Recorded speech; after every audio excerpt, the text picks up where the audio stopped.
Well, it's nice to know that everybody watches my videos. I was inundated. Now, I'll tell you, Mondays are different for me. It was cold, so I wasn't in a big hurry to get out the door anyway. But Mondays are usually a lot of phone calls, a lot of emails, especially this time of year, right? We had sophomores that are getting ready to qualify horses heading to the vet. So a lot of email writing on Mondays, a lot of phone calls on Monday talking to people.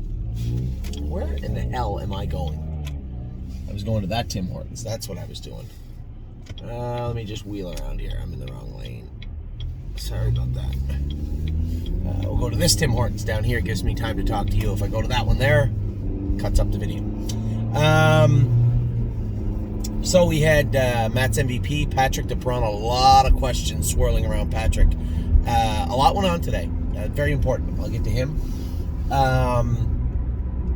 Who were the other two that went?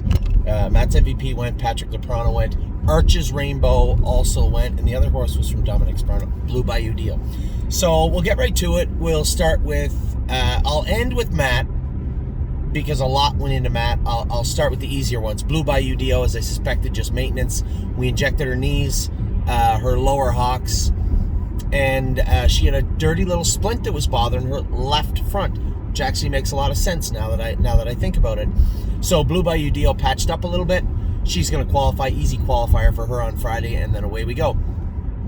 Next was Arch's Rainbow. Now, I told you guys we were so focused on her airway and her throat and her airway and her throat, and it wasn't really until the blacksmith chopped all her toes off and she felt uncomfortable that I'd said, "Here, we better take this filly to the vet and make sure that she's okay other than her throat." Because she does ride the right line a little bit. She's a big moose of a trotting filly, so she will ride that right line a little bit. Took her over, and we had notes. I love this about Melissa too, and every vet does it anyway, but Melissa pulls it up and she has everything we did last year. So Arch's Rainbow, when she was getting ready to race, did go to the veterinarian last year. Same thing, feet were a little bit sore bilaterally. We opted for shockwave therapy on her feet. Now, the rules for racing in Ontario are 96 clear hours before the horse race, you're allowed to use shockwave therapy. She's not going to be in, even if she's in Friday, we're okay with date. They draw tomorrow, but I think her class goes on Monday, but I'm not positive. Either way, regardless day, Friday, Saturday, Monday, she was clear to get the shock therapy for her feet. We injected her knees, and I think that was it overall. She was very happy with what she saw. Next to her, a little more trickier. Patrick de Piranha, we got his blood back this morning. GGT, much like Dominic thought, much like I thought, the GGT was pretty high, which could account for a poor outing anyway. There were some other indicators in his blood. His iron was very high, which is weird. His red count wasn't high, but his iron was. Now, I guess the way it was said to me now, years ago, and I didn't ask the vet about this, but years ago, it's almost the blood gets really thick. So, just electrolytes. A lot of times when horses get over the virus, you'll see odd, weird indicators jump up in weird places. There was nothing out of the ordinary except, well, yeah, there was. Nothing on the blood side, the white count, the red count. Everything was good. His iron was high. We can run some fluids through him pretty easy to help with that. I know a lot of the old horsemen used to say that folic acid will help. How was it said to me? It helps anyway, it doesn't matter. This is stuff that's not important. Let's discuss the important things. So the GGT level was really high. That's his liver count. His AST was 700, but his CK had come down to normal. So that could mean he was a little tied up going into the race, a tiny bit. This isn't a high level. I mean, this is where Eglariam hangs out on a good day. But it was still, for every horse, it's a little bit different. For him, it may have been a problem. That wasn't, those findings were obvious and really explanatory. They explained exactly what we were looking at. I think I just made up another word. Explanatory. There's no such word. Sounds like a word. I could have passed it off as a word.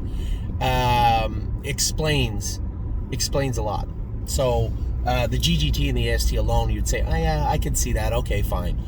Then we got to the physical exam, and feet were very, very sore to the point where we're probably going to make a shoeing change with him. You might say to yourself, well, Anthony, is this not what he wore in the Meadowlands? Yeah, well, the Meadowlands track's not Mohawk either, and it's not training him here. This is winter in Canada. So we're going to opt to go to a flip-flop. Now, we will school him. When we get this blood down, the liver's a little tricky. The pills that we had ordered for some of the horses with high livers, I'd seen some huge improvements in their blood quickly, which was a big problem with the livers in the past, is that you didn't see these huge changes, right? You just didn't see them. Very moderate changes. But with these pills, I saw the liver counts come down much quicker. So very effective. I forget what they're called. Veterinarian in Ohio told me to order them online. They work very well. So that liver count can come down. You're not going to see us be able to school him this week. We'll school him next week. Make sure he is on his toes, and not a repeat of the other night. So it's going to end up being not next week, but the week after that he races. So we'll get the liver down, we'll get the AST down. We'll switch those shoes into a set of flip-flops. Now, people, I had somebody tell me that, pacers can't wear flip-flops, which is insanity. It's not true. Lots of good horses wear flip-flops. We're going to race him in a set of flip-flops. We'll school him first. Obviously, this will be trial and error. This is where the schooler will come in really handy. It'll give us a week to really work on his liver count, really work on his feet, and then school him up. We ended up also his ankles were bothering him a little bit, so the veterinarian actually injected his coffin joints and injected his ankles, and both were a little bit sore. Now, this horse runs down a little bit, so the rundowns on him are hurting, but as you can imagine, he's loading weight, right? These are all things that they don't sound like they make a big difference, but cumulatively, they make a huge difference. So what we're going to do is switch those front shoes to a set of flip-flops for Patrick the Piranha, and we will continue to work on his feet, get that liver down, get that AST down to a proper number, and I think at that point we'll be able to see the horse that we bought. Now, he raced great his first start. When he finished fourth in the Open, you're like, he raced good. He raced very good. His next start, he was bad, but that may have been the start of what was going on. His feet are now starting to hurt him. You see now the timeline? His feet are now starting to hurt him in the second start. Didn't really see that effort that we saw the first one. Maybe for whatever reason, his liver is starting to get, those levels are starting to get elevated. Again, now you see his third start now for us when I drove him. And maybe, I have to believe, I did talk to a couple of people and watched his races. Maybe I just drove him improperly. That could have played a big role too. Moving him around the first turn. In my mind, the way that race had to shake out for us to win and beat Line Drive Hanover was the way I drove him. The race went exactly according to plan. But I think therein lies the problem, is maybe the planning was poor. So we'll change a number of things. One, the way we drive him. Hopefully James can drive him his next start anyway. It's a stupid place to park, eh? Maybe James can drive him his next start anyway. Get that liver under control. Get that muscle count down. Again, the muscle count wasn't huge, but it was still evident. It was there. It was an indicator. And continue to work on his feet. So that change in his footwear, one, will help immensely. Getting that liver count down, again, help immensely. Getting that AST down, again, will help.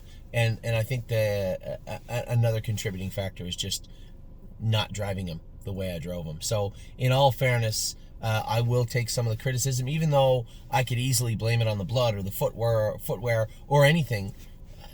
After watching his previous races a little more closely, looking at the chart lines, and I had talked to my brother Mark a little bit, because he did win with the horse and he knew him. He said, well, we always tripped him out, and I know that Yannick said he doesn't race good on the front end. So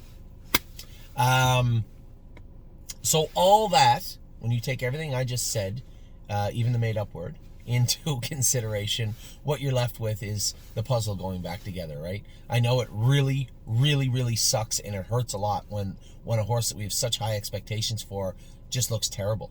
Terrible. There's no other word to put to it. It's terrible.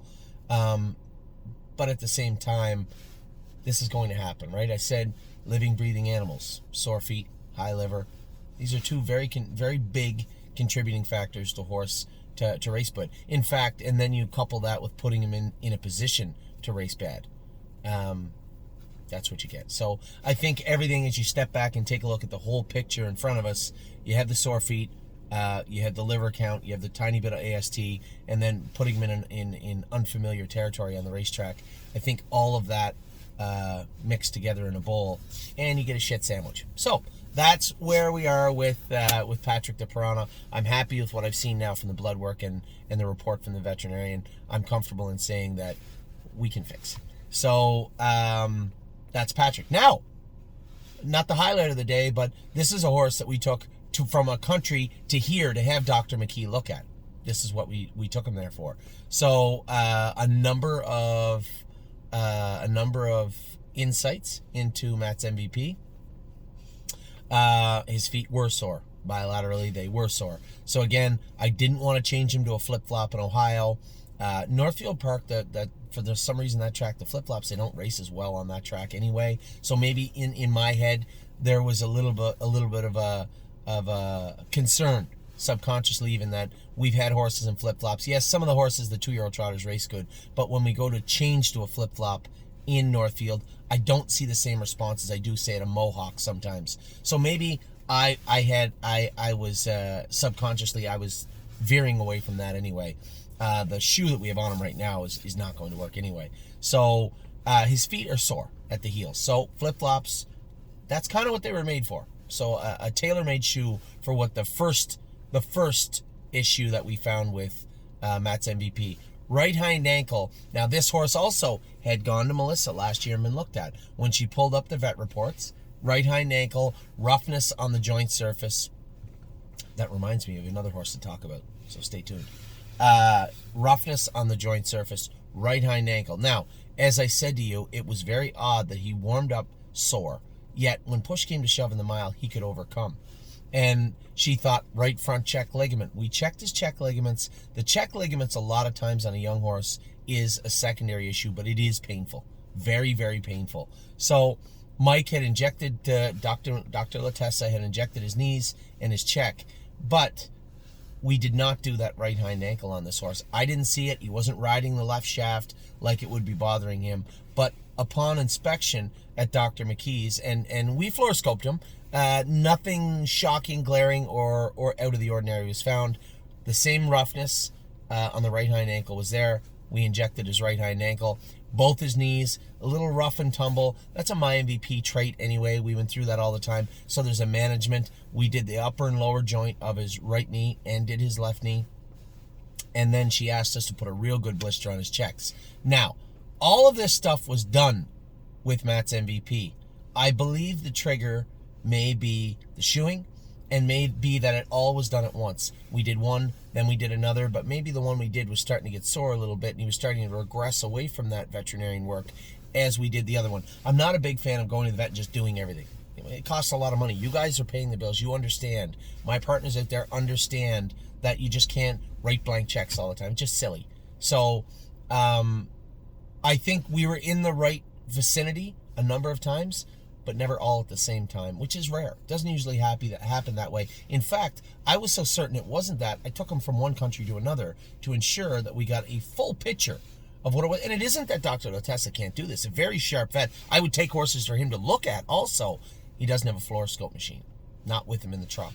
And it's a big piece of machinery. That's why when we ship to Dr. McKee's, it's a stationary, massive building that you go into and the horses get diagnostically looked at, as opposed to Dr. Latessa, who has a lot of clients in the Northfield area, going around from place to place looking at horses. And not very often I've ever had a horse to Dr. Latessa where we didn't get the horse nipped in the bud like that. But we're lucky.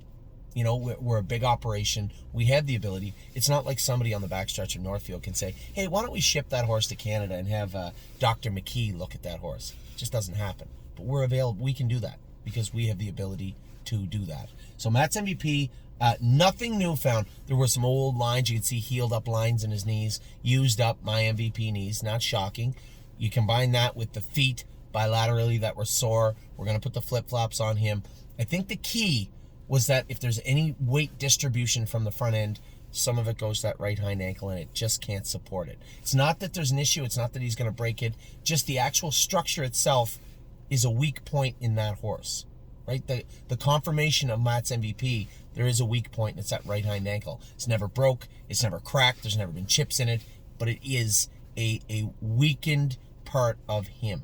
So that, although we never really said, that could be the trigger, because he should be able to take weight. And the fact that he's racing and not making breaks actually means he can. He just has to figure out a way to do it. But now we can help him. We did the knees. We're going to change his footwear up front. We did the right hind ankle. We're going to put a blister on those check ligaments tomorrow. Everything is done at the same time. Now I'm interested. Now I want to see what Matt's MVP looks like now. So I don't think there's any rush to go back to Ohio. We have some maidens qualifying, and I think he'll pound a maiden at Mohawk Raceway. So not worried about the Hackett. We're not going to put him in the deep end of the ocean. We're going to manage this horse properly and bring him along. We're going to take him to Mohawk, thump the maidens, and then decide what we're going to do with Matt's MVP. So if you're out there and you're a partner of ours and you're wondering, okay, what's next for Matt's MVP? Now you know. We're probably going to school him Friday at Mohawk Raceway because he's been jogging all along. Probably school him Friday at Mohawk Raceway and race him the following week, which would be the next Thursday or Friday. He'll be tight, he'll be fresh, he'll be ready to go. Most importantly, I want to see how he looks on the track. Very, very interested to see how Matt's MVP come out of today's veterinarian work. Now, one more little topic to check a box in was, for those of you wondering, how did the operation on Twin B Habanero go? He had an OCD removed. He had an OCD in his hock removed in his left hind ankle. Left ankle, left hock behind. Everything went perfect. I had a wonderful conversation with Natalie Cote. She said that fragment was sitting right in the joint bed where it would hurt him. It would hurt him quite a bit. So she said she cleaned out the joint bed, took that fragment out. The one out of the hock was easy peasy, pretty simple. We only had it done because he was there and there was no reason not to take it out. It was funny because I had a conversation with my parents today. They have a 2-year-old, Marshall Zukoff's brother, I think. No, he's 2. It can't be his brother. I don't know who the hell they have. They have another 2-year-old in PEI with a trainer, likely Mark Campbell in PEI. And the vet said there's some OCDs in his hocks and they didn't know what to do. I said, listen, we've taken enough OCDs out, I'll tell you right now. Take them out. Absolutely take them out. Because think about it. If you leave those OCDs in and they rattle around at all, it becomes very uncomfortable for the horse. Then you're left doing maintenance, vet work on the horse. So it's only a matter of time. And it really is only a matter of time before that operation. Today's operation for Twin B Habanero is probably $2,500, $2,600, somewhere south of $3,000. But that will pay for itself at some point from the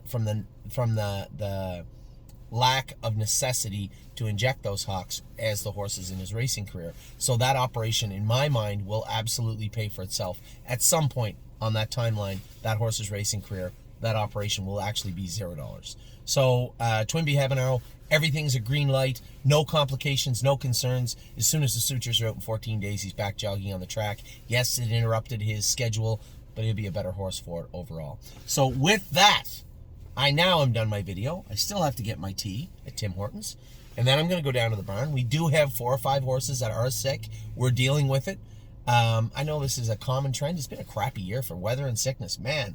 But we dealt with it properly. The horses in question that are sick, the only one that really concerns me, oh my gosh, has been sick for about 2 weeks. He's getting over it now and looks a lot more comfortable. But it took its toll. It's going to knock him back. He's not going to be ready till mid-July probably, which is not the end of the world. He's a big, strong colt anyway. Let's let him be a big, strong colt. So no concerns as I head back to the barn, but we do have some scratches for tomorrow. We are training tomorrow. It won't be televised. Saturday, we are looking to drone. It looks like it's going to be cold enough where we can get it done. It looks like the track's going to be good on Saturday. So we'll endeavor to bring you a drone session on Saturday. Tomorrow we'll have a number of horses training. If you're one of the sneaky people that go in and look at the set list from my end, you'll notice there's 7 sets. Everything has to be changed tonight because Jimmy can't come out tomorrow. He has to work. Some horses are scratched. So if you wanna take a look at that set list, let me know. I'll be happy to talk to you about it. But as I said, just a few sick horses, not a big deal. But overall, everybody looks great on the track right now. So now you know everything I know. Vet-wise, training-wise, you're all up to date. Take care.